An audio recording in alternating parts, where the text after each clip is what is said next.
জাতীয় সড়কের বেহাল দশা ও দ্রুত সংস্কারের দাবিতে খোয়াইয়ে সিপিআইএম এর গণধর্ণা।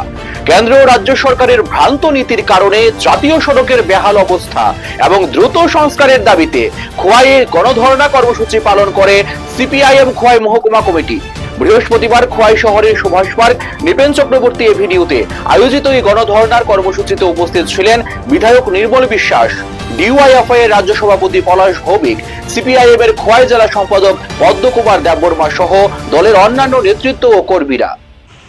এখানে এসে মুখ্যমন্ত্রী বললেন যে আমাদের ত্রিপুরা রাজ্যের মাটি নাকি নরম, তার জন্য এই জাতীয় সড়কের বেহাল অবস্থা।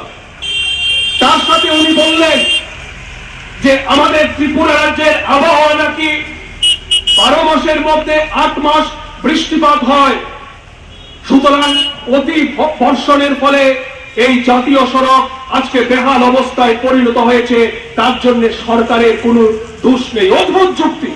দিনের পর দিন যায়, মাসের পর মাস যায়, জাতীয় সড়কের অবস্থা বেহাল। ডাবল ইঞ্জিনের সরকার সম্পূর্ণভাবে ব্যর্থ। খোয়াই আগরতলা জাতীয় সড়ক বায়া সুবল সিং, শুধু এই সড়ক না, খোয়াই কমলপুর ভায়া বেহালাবাড়ি, তেলিয়ামুড়া আগরতলা ভায়া চম্পকনগর, রাজ্যের বিভিন্ন জাতীয় সড়কগুলির অবস্থা আজকে শোচনীয়। জনদুর্ভোগ এমন একটা অবস্থায় পৌঁছেছে, মুমূর্ষু রোগী অ্যাম্বুলেন্স পর্যন্ত দাঁড়িয়ে থাকতে হয়, পরিবার পরিজনদের মৃতদেহ নিয়ে পর্যন্ত থমকে দাঁড়িয়ে থাকতে হয় জাতীয় সড়কের মধ্যে ঘন্টার পর ঘন্টা। খোয়াইয়ের মানুষের আমাদের তিক্ত অভিজ্ঞতা গত কয়েক বছর যাবৎ। এই জাতীয় সড়ক এটা মাসের পর মাস যায়, কবে কাজ শেষ হবে আমরা উত্তর পাই না।